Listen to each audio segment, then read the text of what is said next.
Hello everyone.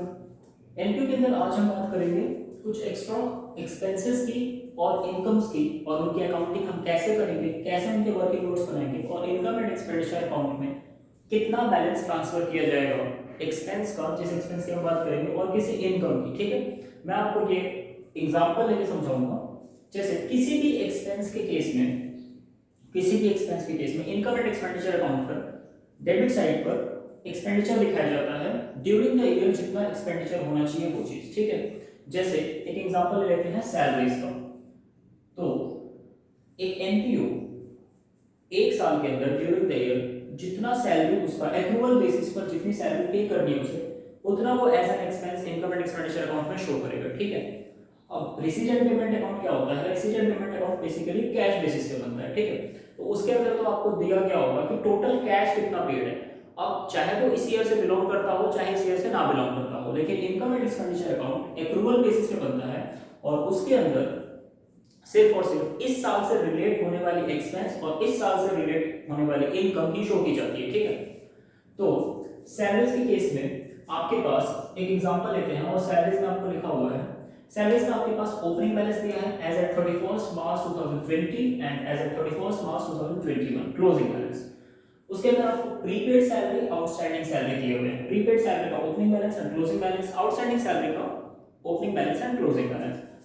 उसके साथ आपको क्या हुआ है, रिसीट एंड पेमेंट अकाउंट में, रिसीट एंड पेमेंट अकाउंट में आपके पास इंफॉर्मेशन दी है कि आपने ड्यूरिंग द ईयर कितनी सैलरी पे की। 1 लाख रुपए आपने ड्यूरिंग द ईयर पे किया है। तो रिसीट एंड पेमेंट अकाउंट में 1 लाख रुपए दिया हुआ है कि आपने पे किया। इसका मतलब आपने कैश 1 लाख रुपीस पे किया है। इसका ये मतलब नहीं है कि इस ईयर का एक्सपेंस जो है सैलरी से रिलेटेड एक्सपेंस 1 लाख रुपीस था। हो सकता है वो 1 लाख रुपए से ज्यादा हो या 1 लाख रुपए से कम हो, लेकिन इस साल आपने 1 लाख रुपए पे किया है। आपको निकालना है कि इनकम एंड एक्सपेंडिचर अकाउंट में सैलरी का जो खर्चा है वो कितना दिखाया जाएगा, मतलब एक्रूअल बेसिस के हिसाब से इस साल का खर्चा कितना होना चाहिए सैलरी का। उसके लिए हम क्या करेंगे, हम वर्किंग नोट बना लेते हैं। वर्किंग नोट बनाने के लिए सैलरीज अकाउंट बनाते हैं। ठीक है, अब देखिए, अब सैलरी पे करना एनपीओ के लिए एक खर्चा है और यहाँ पे क्या दिया हुआ है, प्रीपेड सैलरी। प्रीपेड सैलरी का मतलब है आपने सैलरी एडवांस में पे कर रखी है और कोई भी खर्चा अगर हम एडवांस में पे कर देते हैं वो हमारा क्या हो जाता है, एसेट हो जाता है और एसेट का डेबिट बैलेंस होता है। ठीक है, तो प्रीपेड सैलरी का ओपनिंग बैलेंस दिया हुआ है 20,000, तो ये एज एन एसेट ट्रीट होगा, तो टू बैलेंस डीबी। ठीक है, प्रीपेड कितना, 20,000। हम डेबिट पे क्यों लिख रहे हैं, क्योंकि एज एन एसेट ट्रीट होगा। और प्रीपेड सैलरीज का क्लोजिंग बैलेंस दे रखा है बाय बैलेंस सी। ठीक है, कितना दे रखा है, 10,000। उसके बाद आपको दे रखा है आउटस्टैंडिंग सैलरी। आउटस्टैंडिंग सैलरी का क्या मतलब है, आपको सैलरी पे करनी थी लेकिन आपने पे नहीं किया। जो एक्सपेंस आपको पे करना था लेकिन आपने पे नहीं किया वो क्या बन जाता है, वो बन जाता है लायबिलिटी, और लायबिलिटी का क्रेडिट नेचर होता है, उसका बैलेंस क्रेडिट होता है। ठीक है, तो आउटस्टैंडिंग सैलरी का ओपनिंग बैलेंस क्रेडिट पे आएगा क्योंकि वो एक लायबिलिटी है, by balance BD outstanding salary कितना है, 30,000 रुपए, 30,000, और उसका closing balance to balance CD outstanding salary 40,000 rupees. ठीक है, तो ये बेसिकली एक मेमोरेंडम अकाउंट है। तो मेमोरेंडम अकाउंट में आप ओपनिंग बैलेंस, क्लोजिंग बैलेंस, मतलब वो वर्किंग नोट पर्पस के लिए तो आप कितनी बार पे बैलेंस शीट और बैलेंस शीट लिख सकते हैं। ठीक है, मेमोरेंडम अकाउंट वर्किंग नोट के लिए बनते हैं। तो ये हमने लिख दिया प्रीपेड सैलरी का ओपनिंग बैलेंस, प्रीपेड सैलरी का क्लोजिंग बैलेंस, आउटस्टैंडिंग सैलरी का ओपनिंग बैलेंस, आउटस्टैंडिंग सैलरी का क्लोजिंग बैलेंस। एडिशनल इन्फॉर्मेशन आपको दिया हुआ है कि salary paid during the year. Receipt and payment account में लिखा है कि आपने 1 लाख रुपए ड्यूरिंग द ईयर पे किया। ठीक है, तो आप सैलरी पे करेंगे तो क्या include, salary account debit to bank, ऐसा गया होगा। ठीक है, सैलरी पे करेंगे तो यहाँ क्या आ जाएगा, टू बैंक 1 लाख रुपए। कौन सा बैलेंस है ये, as per receipt and payment account. जितना आपको रिसीट एंड पेमेंट अकाउंट में दिया है कि आपने पे किया वो आपने यहाँ पे लिख देना है। ठीक, इस अकाउंट को हम क्लोज कर देंगे। देखिए जरा कितना आता है, 1,60,000, और यहाँ पर आपका बैलेंसिंग फिगर आ जाएगा by income and expenditure account. Income and expenditure account में आपका बैलेंसिंग करा जाएगा, मतलब कितना खर्चा आपको इनकम एंड एक्सपेंडिचर अकाउंट में दिखाना है। 1,60,000 में से आपको 30 और 10 40, 1,20,000। इसका क्या मतलब हुआ? इसका मतलब हुआ कि इस साल ड्यूरिंग द ईयर आपका सैलरी का जो खर्चा है वो 1,20,000 रुपये होना चाहिए अप्रूवल बेसिस के हिसाब से, और इस 1,20,000 को आपको एज एन एक्सपेंस शो करना है इनकम एंड एक्सपेंडिचर अकाउंट में, जबकि आपने रिसीट एंड पेमेंट अकाउंट के अकॉर्डिंग इस साल पे कितना किया है? 1,00,000 रुपये पे किया है। ठीक है, ये अकाउंट आप बना सकते हैं, चाहे तो आप स्टेटमेंट भी बना सकते हैं। स्टेटमेंट कैसे बनाएंगे आपको बताता हूँ। अगर आपको स्टेटमेंट बनाना होता तो आप क्या करते? जितना भी आपको पेड ड्यूरिंग द ईयर है, salary paid during the year,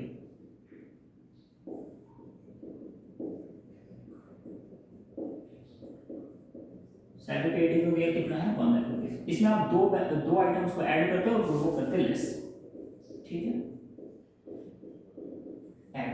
देखिए क्या क्या ऐड करते हैं? Outstanding salary eight the and. इसका मतलब है इस ईयर के एंड पे जितना आउटस्टैंडिंग सैलरी रह गया वो इस बार आपको पे करना था, इस बार का खर्चा था, लेकिन आपने पे नहीं किया क्योंकि वो इसी बार का खर्चा है, तो वो इसमें ऐड होगा। ये 1,00,000 रुपए वो हैं जो हमने पे कर दिए हैं, और आउटस्टैंडिंग का मतलब है अभी तक आपने पे नहीं किया, मतलब उस 1,00,000 के अंदर अभी तक वो आउटस्टैंडिंग एट द एंड नहीं जुड़ा हुआ, क्योंकि वो इस बार का खर्चा है, वो आपको ऐड करना है। तो outstanding and, outstanding at the end कितना है? 40,000 रुपीज।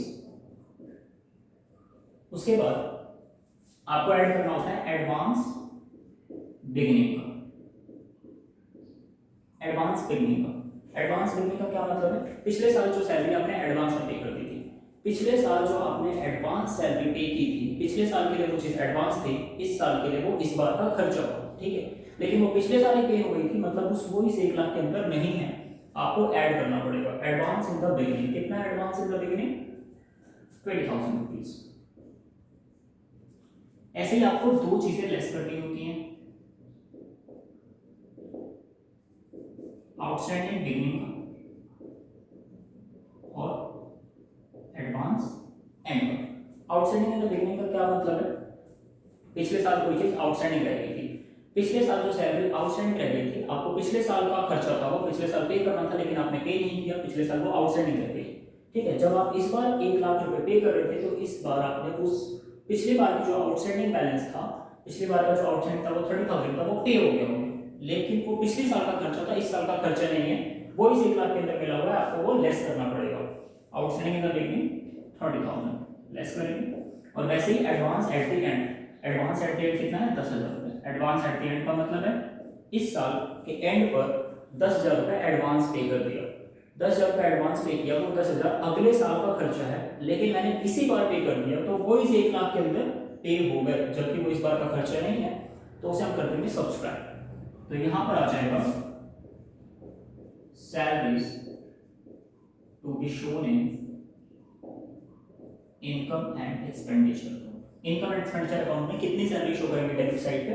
यहां पर आ जाएगा स्टेटमेंट फॉर्म से आपके पास आंसर 1,40, तो आपका आंसर फिर से बिल्कुल सेम ही आ जाएगा जैसे पहले आ रहा था, 1,20,000। ठीक है, ये तो हुआ एक्सपेंस के केस में। किसी भी एक्सपेंस के केस में आप ये अकाउंट बना सकते हैं, या तो आप स्टेटमेंट बना सकते हैं, आपको लॉजिक क्लियर होना चाहिए। ठीक है, अगली हम बात कर लेते हैं किसी भी इनकम के केस में। तो इनकम के केस में हमने सब्सक्रिप्शन अकाउंट देखा हुआ है।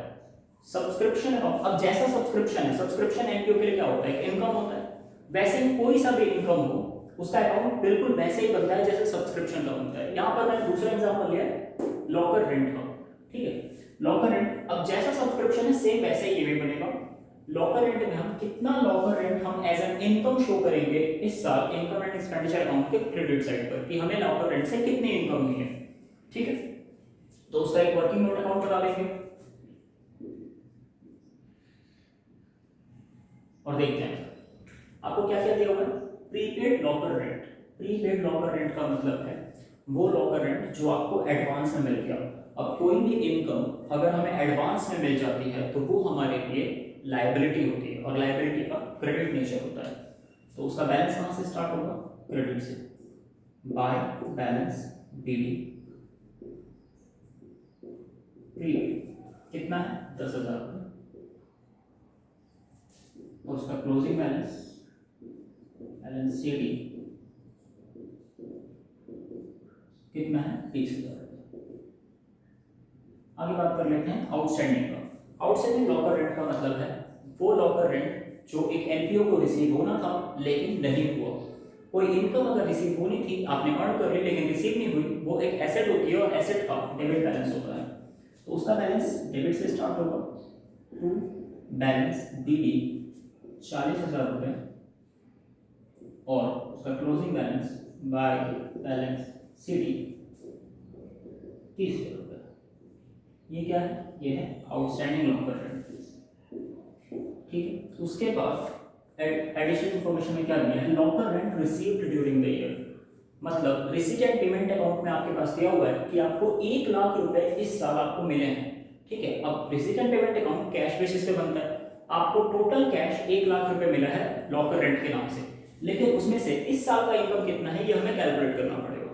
ठीक है, तो जितना भी आपको लॉकर रेंट रिसीव हुआ है as per receipt and payment account bank debit हुआ होगा। ठीक है, क्योंकि पैसा आया होगा। तो आप यहां पे क्या लिखेंगे? I bank as per receipt and payment account. Receipt and payment account के अकॉर्डिंग आपको 1 लाख रुपए मिल गए हैं। तो अगर हम इस अकाउंट को क्लोज करें और बैलेंसिंग फिगर निकालें तो आपके पास बैलेंसिंग फिगर क्या आ जाएगा? To income and expenditure account balancing figure. इसका मतलब है कि आपको इनकम एंड एक्सपेंडिचर अकाउंट में कितना इनकम शो करना है लॉकर रेंट के नाम से। कर लेते हैं इसको कैलकुलेट और देखते हैं कितना आंसर आ रहा है। 1,40,000 टोटल आएगा, 1,40,000 और उसमें से अगर आप 60,000 रुपये माइनस कर देंगे तो 80,000 रुपये आ जाएगा। इसका मतलब 80,000 रुपीज की आपकी इनकम होनी चाहिए लॉकर रेंट के नाम से। आप कहाँ दिखाएंगे इसको? इनकम एंड एक्सपेंडिचर अकाउंट में क्रेडिट साइड पर दिखाएंगे आप इसको बाय लॉकर रेंट 80,000 रुपीज। ठीक है, अब ये तो हुई अकाउंट की बात। आप लॉकर रेंट का एक अकाउंट बना सकते हैं, वरना आप क्या कर सकते हैं? स्टेटमेंट बना सकते हैं। स्टेटमेंट बना के भी आप आंसर निकाल सकते हैं। जैसे हम सब्सक्रिप्शन में स्टेटमेंट बनाते हैं, तो स्टेटमेंट बनाना हुआ तो आप क्या करेंगे? लॉकर रेंट रिसीव आपको जितना भी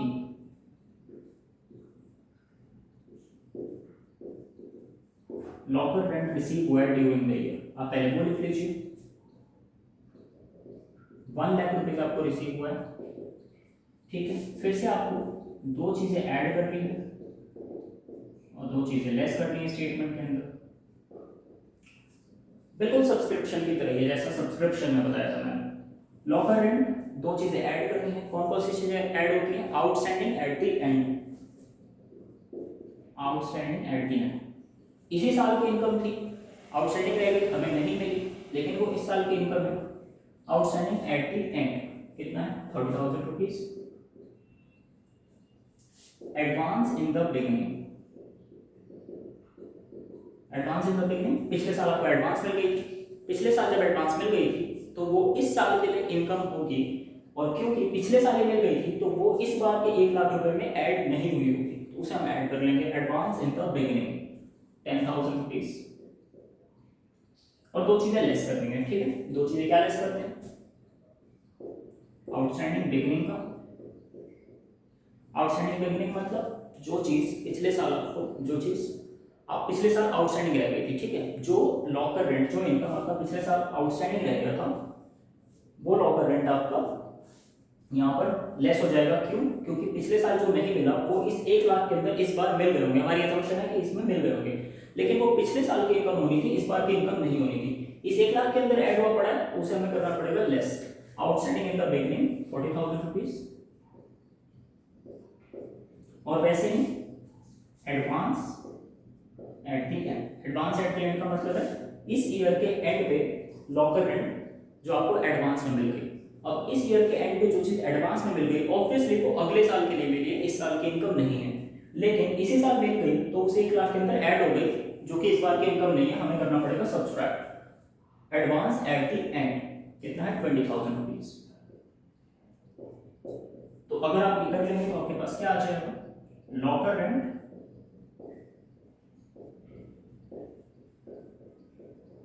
to be shown in income and expenditure account. Income and expenditure account में कितनी इनकम दिखाएंगे, क्रेडिट साइड पर कितना लॉकर रेंट दिखाएंगे, लॉकर रेंट से कितनी इनकम आई है। ठीक है, कैलकुलेट कर लेते हैं। 1,40,000, तो ये आपका 80,000 रुपीज आ जाएगा। ठीक है, तो चाहे आप अकाउंट बनाएं चाहे आप स्टेटमेंट बनाएं, आंसर बिल्कुल सेम आएगा।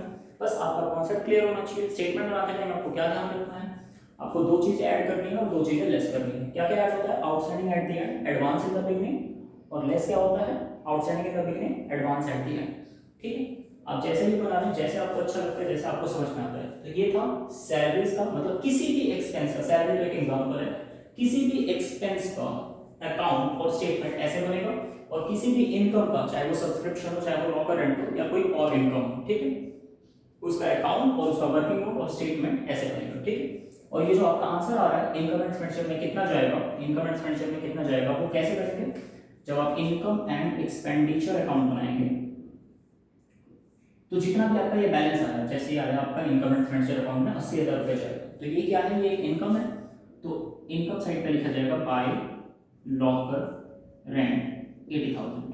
ठीक है, जैसे एक एक्सपेंस है और यहाँ पर आपके पास क्या आया है, इनकम एंड एक्सपेंडिचर में 1,20,000, मतलब 1,20,000 आपका खर्चा है। तो अगर आप इनकम एंड एक्सपेंडिचर अकाउंट में इसको पोस्ट करते तो इनकम एंड एक्सपेंडिचर में चला जाता टू सैलरीज, कितना जाता 1,20,000।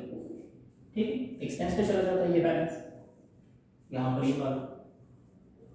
ठीक है, तो ये चीज थी आपकी कि किसी भी एनपीओ में कोई सा भी एक्सपेंस का या कोई सा भी इनकम का बैलेंस आप कैसे निकालते हैं, वर्किंग नोट बना के, अकाउंट बना के, स्टेटमेंट बना के। ठीक है, ओके, थैंक यू।